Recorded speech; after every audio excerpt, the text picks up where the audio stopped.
অপর্ণা দেবীর বৌমা তুলি 7টার সময় বিছানায় পড়ে পড়ে ঘুমাচ্ছিল। এদিকে শাশুড়ি তার দরজার সামনে দাঁড়িয়ে বৌমাকে দেখছিলেন এবং মনে মনে করছিলেন, কি ভাগ্য পেয়েছে আমার বৌমা, বেলা 7টা বেজে গেছে, এখনো বেচারির ঘুম ছাড়েনি। বাড়িতে বৌমা আসার পর কত কি ভেবেছিলাম, আমি বিছানায় শুয়ে থাকবো, বৌমা এসে গরম চায়ের কাপ এনে আমার হাতে ধরিয়ে দেবে, দুপুরবেলা আমার কোমরে তেল মালিশ করে দেবে। হায় আমার ভাগ্য, আমার বৌমা তো নিজেই বিছানা ছেড়ে দাঁড়াতে পারছে না। মনে হচ্ছে ওকেই চায়ের গরম কাপ এনে ওর হাতে ধরিয়ে দিই। আরে বাবা, তোমাদের কি হলো বলো তো? 7টা বেজে গেল, এখনো পর্যন্ত এক কাপ চা এলো না। বাড়িতে দুটো মহিলা আছে, কিন্তু কারোর কোনো জো আছে যে মুখের কাছে দুটো খাবার তুলে দেবে? দোকানে যাওয়ার সময় হয়ে গেল, এখনো কারোর কোনো পাত্তা নেই। বলি, তুমি কি একটু চা দেবে, নাকি বৌমা দরজার কাছে দাঁড়িয়ে দাঁড়িয়ে মুখ দেখবে? হ্যাঁ হ্যাঁ দিচ্ছি, আমার কপালটাই তো খারাপ, এমন বৌমা জুটেছে যে নিজের আরাম ছাড়া আর কিছুই বোঝে না। এবার ছোট বৌমা আমি অনেক দেখে শুনে আনবো, এমন মেয়ে আনবো যে আমার সেবা করবে, আমাকে রেঁধে খাওয়াবে, আমার খেয়াল রাখবে। আমার তো ভেবেই আনন্দ হচ্ছে। অপর্ণা দেবীর ছেলে এবং স্বামীর জন্য চা করে নিয়ে গিয়ে তাদেরকে দেন। তখন মনোজবাবু বলেন, শোনো কি বলছি, আজকে আমার বন্ধু দিলীপের বাড়ি পুজো আছে, আমাকে অনেক করে যেতে বলেছে, কিন্তু আমি তো এখন দোকানে বের হচ্ছি। তার উপরে আজকে আমার মালও ডেলিভারি আছে, আজকে একটুকু সময়ও হবে না। তুমি এক কাজ করো, কাজকর্ম করে নিয়ে একটু দুপুরবেলা ওদের বাড়ি যেও। আচ্ছা ঠিক আছে, তুমি অত চিন্তা করো না, আমি ঠিক সময়ে চলে যাব। দুপুরবেলা কাজকর্ম সেরে অপর্ণা দেবী দিলীপ বাবুর বাড়িতে উপস্থিত হন। অপর্ণা দেবীকে দেখে দিলীপ বাবু খুব খুশি হন এবং আনন্দে বলেন, বৌমা আপনি এসে গিয়েছেন, মানে মনোজ কি খুব ব্যস্ত আছে? তারপর আপনার ছোট ছেলের খবর কি, সে নাকি সরকারি চাকরি পেয়েছে? হ্যাঁ দাদা, ওর জন্যই তো পাত্রী খুঁজছি, আপনাদের কি খবর বলুন।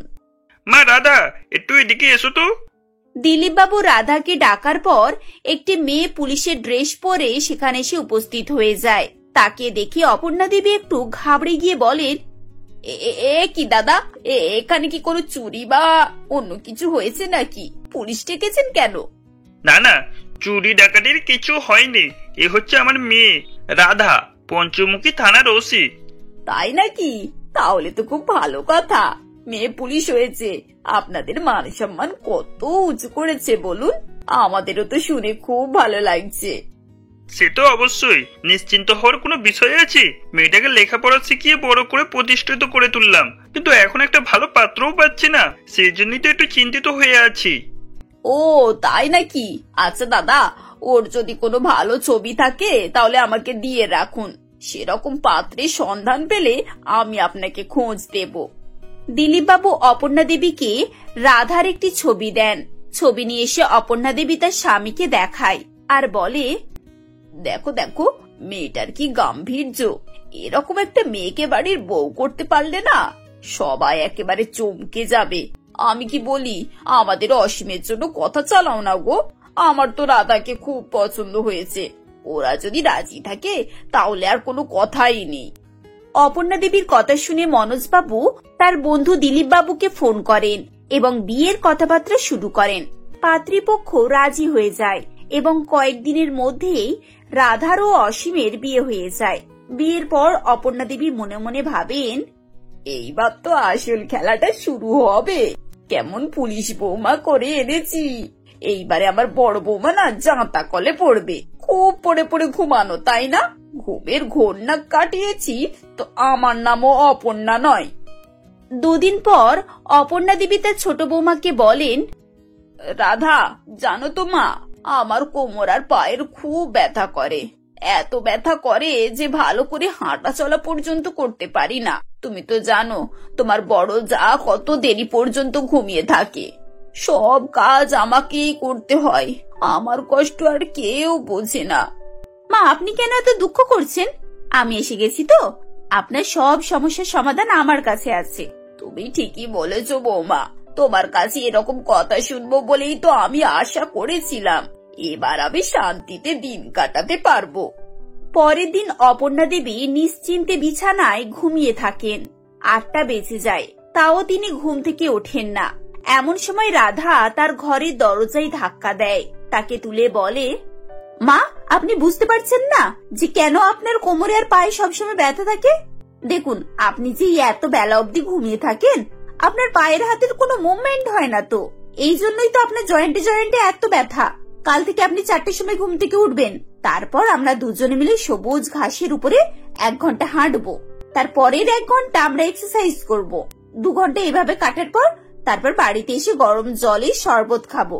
কয়েকদিনের মধ্যে আপনার শরীর একেবারে ঝরঝরে হয়ে যাবে। এসব কি হচ্ছে? আমি কত কি ভেবেছিলাম, আমার ছোট বৌমা আসবে, সে আমার কষ্ট বুঝবে, বাড়ির সমস্ত কাজকর্ম করতে সাহায্য করবে। কালকে তো এমন ভাবে বললো যেন সকালে উঠে সব কাজ করে রাখবে। মা আপনি চিন্তা করবেন না, আমি এসে গেছি। এই এসে গেছো?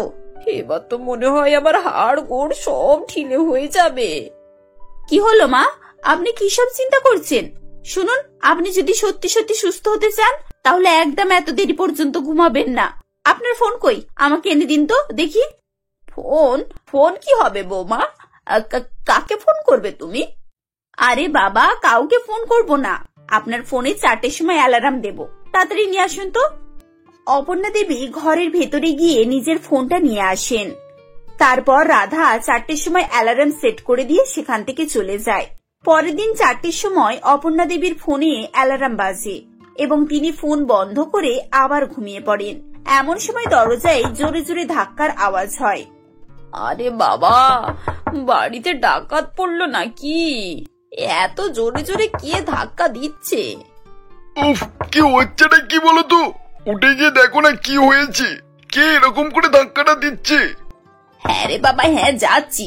কার কি হলো কে জানে? কে কে ধাক্কা দিচ্ছ এভাবে? আরে বাবা যাচ্ছি। অপর্ণা দেবী দরজা খুলে দেখেন সামনে তার ছোট বৌমা দাঁড়িয়ে আছে। মা, আমি আপনাকে 4টের সময় তৈরি হতে বলেছিলাম, দেখুন ঘড়িতে 4:10 বেজে গেছে। আপনি না পুরো 10 মিনিট লেট। শুনুন মা, এই ধরনের 1 মিনিট লেট না আমিও পছন্দ করি না। আজ প্রথম দিন বলে আমি আপনাকে ছেড়ে দিচ্ছি। কাল থেকে সময় মতো না উঠলে আপনার এক্সারসাইজের টাইমটা কিন্তু 2 ঘন্টা থেকে 3 ঘন্টা হয়ে যাবে। এ কি জ্বালাই পড়লাম রে বাবা, এ তো দেখছি ঘুমাতেও দেবে না আরাম করে। ঠিক আছে চলো বৌমা, যাচ্ছি। সেই দিন থেকে অপর্ণা দেবী তার ছোট বৌমার সাথে সকালবেলা উঠে 2 ঘন্টা ধরে মর্নিং ওয়াক এবং এক্সারসাইজ করেন। এদিকে শুধু অপর্ণা দেবীর অবস্থা এরকম হচ্ছিল তা নয়, বাড়ির অন্যান্য সদস্যদেরকেও রাধার সঙ্গে সকালবেলা উঠে হাঁটতে যেতে হতো। বড়জা যেখানে 7টা অবধি ঘুমাতো, সেখানে আজ তাকে 4টেই উঠতে হয়। এর ফলে ঘুরে এসে ছোট যা যখন থানায় চলে যায় তখন বাকি সময়টা সে পড়ে পড়ে ঘুমোয়। অন্যদিকে অপর্ণা দেবীকে সারাদিন রাত রান্নাবান্না এই সব কিছু করতে হয়। আচ্ছা মা, আপনার শেষে পুলিশ বৌমা কেন পছন্দ হলো? মাস্টার, ডাক্তার, উকিল বা অন্য যে কোনো বউ করতে পারতেন, তখন তো এত সমস্যা হতো না। আপনি নিজের সাথে সাথে আমাদের গলাতেও ঘন্টা বেঁধে দিলেন। আমার জীবনটা কত আরামের ছিল, এখন কি অবস্থা হয়েছে ভেবে দেখুন তো। হ্যাঁ বৌমা, আমি তো বুঝতে পারছি, তোমাকে শাস্তি দিতে গিয়ে আমি নিজেই ফাঁদে পড়ে গেছি। কোথায় ভেবেছিলাম ছোট বৌমা এসে আমার সেবা করবে, এখন তো আমার অবস্থা কলুর বলদের মতো হয়ে গেছে। সারাদিন ঘানি টানতেই হচ্ছে, একটা সময় এমন নেই যে আমি আরাম করব। আমি যখন ছিলাম তখন তো আপনার খুব কষ্ট হচ্ছিল, এখন ছোট বৌমা এসে খুব ভালোই রেখেছে বলুন। যাক, আমার আর কি বলার আছে, আমি অনেক টায়ার্ড হয়ে গেছি, এখন আমাকে ঘুমাতে হবে। এই বলে তুলি নিজের ঘরে ঘুমাতে চলে যায়। তখন অপর্ণা দেবী মনে মনে বলেন, আমি নিজের পায়ে নিজেই কুড়ুল মেরেছি। আগে তো বড় বৌমা শুধু সকালবেলা জল খাবারটা করতো না, ঘুমিয়ে থাকতো। আমার চা জল খাবারটা করে নিলে সারাদিনের কাজ মিটে যেত, বাদ বাকিটা ও ধীরে ধীরে করে ফেলতো। কিন্তু এখন তো অবস্থা অনেক শোচনীয় হয়ে দাঁড়িয়েছে। সকালে চা, জল খাবার, দুপুরের খাবার, রাতের খাবার সব আমাকেই করতে হচ্ছে। বড় মামার কখনো ইচ্ছে হলে একটু আধটু সাহায্য করে, আর না হলে অমনি পড়ে থাকে। আর আমার পুলিশ বৌমা, সে তো সারাদিন দারোগার মতন আমার উপর হুকুম চালায়, এই করবেন না, ওই করবেন না। এতদিনে বুঝতে পারলাম, আমি তো প্রথম থেকেই জানতাম এরকম হবে, কিন্তু তোমার মনের ইচ্ছা ছিল পুলিশ বৌমা করার, এখন বোঝো ঠেলা। কি মনে করে যে ওই অসি মেয়েটাকে বাড়ির বউ করে এনেছিলাম কে জানে। আমার বাড়িটাকে বাড়ি না রেখে একেবারে থানা করে দিয়েছে, আর মনে হচ্ছে আমরা সবাই আসামি। আচ্ছা এখন ওসব কথা বাদ দাও, যাও গিয়ে একটু ভালো করে চা করে নিয়ে আসো তো। তোমার ছোট বৌমা আমাদেরকে মিষ্টি চা খেতে বারণ করেছে, বলেছে চিনি ছাড়া দুধ ছাড়া লিকার চা খেতে। আরে বাবা এখন ওসব কথা বাদ দাও, এখন তো বাড়িতেই আছি, যাও তুমি গিয়ে এখন একটু চা করে নিয়ে আসো। দাঁড়াও আমি বড় বৌমাকে বলি। এরপর অপর্ণা দেবী তার বড় বৌমার ঘরে গিয়ে তাকে বলে, বড় বৌমা যাও না গো, আমাদের দুজনের জন্য 2 কাপ ভালো করে চা করে নিয়ে এসো না, অনেকদিন হয়ে গেল তোমার হাতে চা খাইনি। দেখুন মা, চা করতে আমার কোনো সমস্যা নেই, কিন্তু আপনার পুলিশ বৌমার সঙ্গে ঝামেলা করে আমি জেলে যেতে চাই না। কোথায় আপনাদের দুধ চা খাওয়ানোর অপরাধে আমাকে যদি হাজতে ভর্তি করে দেয়, তাহলে তো সারা জীবন আমাকে সেখানেই ঘানেই টানতে হবে। তারা যখন এভাবেই কথা বলছিল তখন হঠাৎ অপর্ণা দেবীর ফোন বেজে ওঠে। তখন ফোন তুলে তিনি বলেন, হ্যালো, কে বলছেন? মাসিমা, আমি থানা থেকে বলছি, আপনার বড় ছেলেকে এখানে নিয়ে আসা হয়েছে। আরে উজবুকের দল, তোরা জানিস না আমার বৌমা থানার ওসি, তাও তুই আমার ছেলেকে ধরে নিয়ে গেছিস। এক্ষুনি তোদের সবাইকে জেলে ভরে দেবো, দাঁড়া। মাসিমা, আপনার বৌমাই তো ওনাকে এখানে নিয়ে এসেছেন। এই কথা শুনে অপর্ণা দেবী হাউমাউ করে কাঁদতে শুরু করেন এবং সবাইকে ডেকে ডেকে এইসব ঘটনা বলেন। এরপর সবাই থানায় এসে হাজির হয় এবং দেখে বৌমা তার বড় ভাসুরকে জেলের মধ্যে দিয়ে রেখেছে। এ কি রাধা, তুমি তোমার বড় ভাসুরকে জেলে পুরে দিয়েছো? তোমার লজ্জা করলো না? শুনুন, এখানে না আমি আপনার বাড়ির লোক না, আর আপনিও আমার কেউ না, আমি এই থানার ওসি। সুতরাং আমার সঙ্গে না সেভাবেই কথা বলবেন। আর আপনার স্বামী বাজারে দাঁড়িয়ে দাঁড়িয়ে লোকজনকে গরম দিচ্ছিল, সেজন্য আমি ওনাকে ধরে এনেছি। এরপর সবাই মিলে অনেক রিকোয়েস্ট করার পরও যখন রাধা শোনে না, তখন জরিমানা দিয়ে তারা তাদের ছেলেকে ছাড়িয়ে নিয়ে যায়। আমি বুঝতে পেরে গেছি এই মেয়ে সহজ না, আমরা এখানে কোনোভাবেই কিছু করতে পারবো না। এমন সময় রাধা সেখানে এসে উপস্থিত হয় আর বলে, আচ্ছা মা, আপনি বলুন তো, আমি আপনাদের উপরে কি এমন অত্যাচার করি যেটাতে আপনাদের এত কষ্ট হচ্ছে? একবার ভালো করে ভেবে দেখুন, আমি আপনাদের সবার খারাপ অভ্যাসগুলোকে ছাড়াতে চাইছি।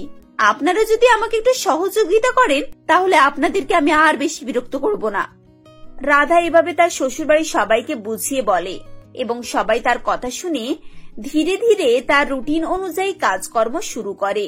কয়েকদিন সবার একটু সমস্যা হয় ঠিকই, কিন্তু সবাই যখন সেই অভ্যস্ত হয়ে যায় তখন তাদের জীবন আরো অনেক সহজ হয়ে যায়।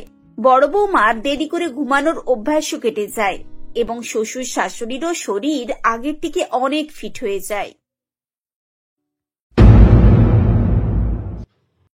মহেশ খুবই পরিশ্রমী ও সৎ ছিল, আর সে তার সব কাজই নিপুণতার সঙ্গে করত। মহেশ খুবই দারিদ্র পরিবার থেকে ছিল, আর সে লালবাড়ি গ্রামে তার বৃদ্ধ বাবা নগেন বাবু ও মা দেবকী দেবীর সঙ্গে বাস করত।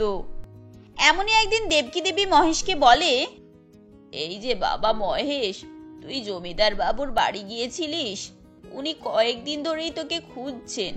দেখ না, তুই কাজে চলে যাস, তারপরই উনি লোক পাঠান, আর আমিও তোকে বলতে ভুলে যাই। হ্যাঁ মা, আমি জানি, কাল আমায় গ্রামের মহেন্দ্র কাকা বলছিল, আর তাই আমি এই শীতের সকালে জমিদার বাবুর বাড়ি হয়েই আসছি। তা কি বললেন উনি? সবকিছু ঠিকঠাক আছে তো, নাকি তুই যেতে তোকে কোনো নালিশ করেছিল? আরে না না, নালিশ করতে যাবে কেন, আসলে উনি আমায় ওনার বাড়িতে কাজের জন্য বলছিলেন, আর আমি এখন ওনার বাড়ি থেকে কাজ করেই আসছি, আর একটু পরে আবারও যেতে হবে, কারণ ওনার বাড়িতে আজ অনুষ্ঠান আছে। আচ্ছা ঠিক আছে রে বাবা, তাহলে তুই যাওয়ার আগে মনে করে কিছু খাবার খেয়ে নিবি। দেবকী দেবীর কথা শুনে মহেশ তখন মুখ হাত ধুতে চলে যায়। এরপর সে বাড়িতে খাওয়া দাওয়া সেরে আবারও জমিদার বাবুর বাড়ি চলে যায়। তখন জমিদার বাবু তাকে দেখে বলে, আরে মহেশ এসেছো, আমি আমার বান্ধবীকে এক্ষুনি তোমার কথাই বলছিলাম। দেখো মোনা, ও খুবই ভালো ছেলে আর পরিশ্রমী, আমার তো ওকে খুবই ভালো লাগে। তা ভালোই তো, তবে এর সঙ্গে আমার নিহারিকার বিয়ে দিয়ে দি, আমিও তো এরকম পরিশ্রমী ছেলেই খুঁজছিলাম। আরে এ তুই কি বলছিস? হ্যাঁ মানছি ও ভালো ছেলে, কিন্তু ও তোর মেয়ের যোগ্য নয়, কারণ ওদের না ঠিকঠাক বাড়ি ঘর আছে আর নাই বা পটি করার জন্য টয়লেট। কি বাড়িতে টয়লেট নেই মানে? তাহলে ওরা কোথায় পটি করে? ওরা কি তাহলে আগেকার যুগের মানুষদের মতো মাঠে ঘাটে পটি করে নাকি? আরে না না, মাঠে পটি করে না। আসলে এর আগে এই গ্রামের কারোরই তেমন টয়লেট ছিল না। আগের বছর শীতে আমি আমার তহবিল থেকে গ্রামে কয়েকটা টয়লেট বানিয়ে দিয়েছিলাম। শুনেছি সেটাতেই ওরা লাইন করে ব্যবহার করে। আসলে জমিদার ধনপাল বাবু ঠিকই বলছিল, কারণ তাদের গ্রামে কারোরই নিজস্ব টয়লেট ছিল না। আর তাই সেদিন এভাবেই সকলে আলোচনা করতে থাকে, যেটা শুনে মহেশের খুবই খারাপ লাগে ও সে তখন সেখান থেকে চলে আসে। এভাবেই বেশ কয়েকদিন কেটে যায়। এদিকে মোনা দেবী সেদিন মহেশকে খুবই ভালো লেগে যায়। তাই সে অনেক চিন্তা ভাবনা করার পর মহেশের সঙ্গে তার মেয়ে নিহারিকার বিয়ে ঠিক করে দেয় ও সমস্ত রীতিনীতি মেনে নিহারিকার সঙ্গে মহেশের বিয়ে হয়ে যায়। বিয়ের পর, এই যে মা নিহারিকা, তুমি আমার মেয়ের মতো, তাই তোমাকে কিছু বলাতে আমার লজ্জা নেই। আসলে আমরা খুবই দারিদ্র, আর তাই হয়তো এই বাড়িতে আসার পর তোমাকে হয়তো অনেক সমস্যায় পড়তে হবে। সে নিয়ে আপনাকে চিন্তা করতে হবে না মা, আমি সবকিছুই ম্যানেজ করে নেব। আসলে আমি সবকিছু জেনে শুনেই এই বিয়েটা করেছি। তাহলে তো বেশ ভালোই হলো, আমার আর কোনো চিন্তা রইল না। না তো আমি অনেক চিন্তায় ছিলাম। ওহ মা, তুমিও না কোথায় নতুন বৌমাকে বাড়িতে নিয়ে যাবে তা নয়, দরজায় দাঁড়িয়েই কথা বলা শুরু করে দিয়েছো। এখন আমাদেরকে বাড়ির ভিতরে ঢুকতে দাও, আমাদের খুব ঠান্ডা লাগছে। তুমি কি প্রথম দিনেই সবকিছু আলোচনা করে নেবে ভেবেছো নাকি? ও হ্যাঁ, আমি তো বলতেই ভুলে গিয়েছিলাম। আয় আয়, তোরা ঘরের মধ্যে আয়। দেবকী দেবী এভাবেই বললে মহেশ ও নিহারিকা তখন ঘরের মধ্যে চলে যায়। এভাবেই সেদিনটা কেটে যায়। পরের দিন ভোরের বেলা নিহারিকা তাদের ঘরের দরজা ঠোকার আওয়াজ পায়। তখন, এই যে মহেশ, দেখো না এই রাতে কে দরজা ঠুকছে। তুমি একবার গিয়ে উঠে দেখো না, আমার খুব ভয় করছে। আরে ধুর, এখন রাত কোথায়, এখন তো প্রায় ভোর হয়েই গিয়েছে। আর শীত কিংবা বর্ষা আমাদের বাড়ির সবাই এরকম সময়তেই ঘুম থেকে ওঠে। তুমি গিয়ে দেখো, নিশ্চয়ই মা হবেন। আর এটা মায়ের গলার আওয়াজ বলেই মনে হচ্ছে। কিন্তু মা এত সকালে কেনই বা আসবেন? ওনার আবার কি দরকার পড়লো এখন? আরে বাবা, তুমি বিছানায় শুয়ে শুয়ে সবকিছু জেনে যাবে নাকি? যাও না, গিয়ে দেখো উনি কি জন্য এসেছে। তুমি তো দেখছি ঠান্ডার ভয়ে লেপ ছেড়ে উঠতেই চাইছো না। মহেশের কথা শুনে তখন নিহারিকা দরজা খুলতে যায় ও সে গিয়ে দেখে সেখানে সত্যি তার শাশুড়ি মা দেবকী দেবী দাঁড়িয়ে আছে। এরপর দেবকী দেবী বলে, ওহ বৌমা, আমি কখন থেকে হাঁক দিচ্ছি, তুমি তো উঠতেই চাইছিলে না। আমি তো ভেবেছি আজকে তুমি আর উঠবেই না। না মা, আসলে এত সকালে ডাকছিলেন তো, তাই একটু ভয় করছিল। তা আপনি কিছু বলবেন নাকি? মানে আপনার শরীর ঠিক আছে তো? হ্যাঁ, এখন ঠিক আছে, কিন্তু আর বেশি দেরি হলে খারাপ হয়ে যাবে। চলো তাড়াতাড়ি চলো, আমার খুব জোরে পটি পেয়েছে। এর থেকে বেশি দেরি হলে আমরা আর লাইন পাবো না। এ আপনি কি বলছেন মা? লাইন পাবেন না মানে?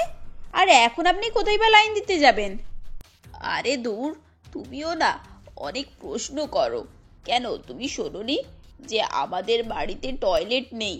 আমরা জমিদার বাবুর তৈরি করে দেওয়া টয়লেট সকলে লাইন করে ব্যবহার করি, যেখানে ছেলেরা দিনের বেলায় যায় আর মেয়েরা ভোরে। এ নাও, লোটাটা ধরো আর আমার পিছন পিছন আসো। দেবকী দেবীর মুখে এরকম কথা শুনে নিহারিকা একটু চিন্তায় পড়ে যায় ও সে তখন তার শাশুড়ির কথা অনুযায়ী তার সঙ্গে পটি করার জন্য চলে যায় এবং কিছুক্ষণের মধ্যেই তারা সেখানে পৌঁছে যায়। কিন্তু সেখানে গিয়ে তারা আলাদাই কিছু লক্ষ্য করে, কারণ তখন বেশ কিছুটা লাইন পড়ে গিয়েছিল। এরপর দেবকী দেবী বলে, এই রে বৌমা, এবারে কি হবে?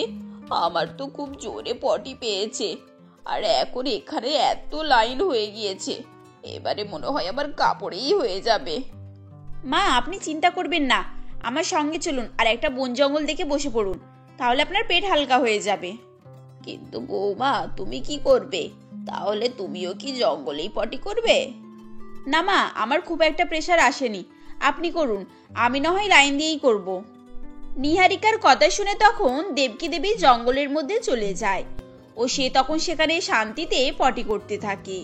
এরপর সে মনে মনে ভাবে, সত্যি বৌমার বুদ্ধি আছে। আমি তো ভেবেছিলাম আজ হয়তো আমার কাপড়েই হয়ে যাবে, কিন্তু না, এখন দেখছি আমি সকলের আগেই পটি করতে পারলাম। আর আমার চিন্তা নেই, আমি কাল থেকে এখানেই পটি করব। দেবকী দেবী সেদিন এভাবেই পরিকল্পনা করে নেয় ও সে সেদিনের পর থেকে আর লাইনে দাঁড়াতো না, গিয়ে জঙ্গলের মধ্যেই পটি করত। এমনই একদিন নিহারিকা তাকে বলে, এই যে মা, আপনি প্রতিদিন এরকম ঝোপে বসে পটি করেন কেন? আর ওখানে ফাঁকা জায়গায় বসে পটি করলে আপনার শীত লাগে না? আরে বৌমা, যার জোরে পটি লাগে না তার শীত বর্ষায় কিছুই মনে থাকে না। হ্যাঁ, ঠান্ডায় একটু অসুবিধা হয় বই কি, তো এখন আমার বেশ সুবিধাই হয়, কারণ আবার পটি পেলে আমি চেপে রাখতে পারি না। হ্যাঁ, কিন্তু মা, আপনি এদিকে কাশছেন আর বলছেন ঠান্ডা লাগে না। আমার তো মনে হচ্ছে আপনার ঠান্ডা লেগে গিয়েছে। তা বললে আর কি হবে বৌমা, এখন কি আমাদের সেই পরিস্থিতি আছে যে আমরা বাড়িতেই একটা টয়লেট তৈরি করব? যতই অসুবিধা হোক না কেন আমাদেরকে ওখানেই যেতে হবে। দেবকী দেবী এভাবেই সেদিন তাদের পরিস্থিতির কথা বলতে থাকে, যেটা শুনে নিহারিকারও তখন কিছু বলার ছিল না। এভাবে আরো কয়েকদিন কেটে যায়। এদিকে শীতে প্রতিদিন ফাঁকা মাঠে পটি করে দেবকী দেবীর খুবই শরীর খারাপ হয়ে যায়। ও ডাক্তার এসে বলে, এই যে আপনার খুব ঠান্ডা লেগে গিয়েছে, এখন এই শীতে আপনি বাইরে বের হবেন না কেমন, তাহলে আপনি অনেক বড় বিপদে পড়তে পারেন। কিন্তু ডাক্তার ম্যাডাম, আমি বাইরে বের না হলে কিভাবে চলবে?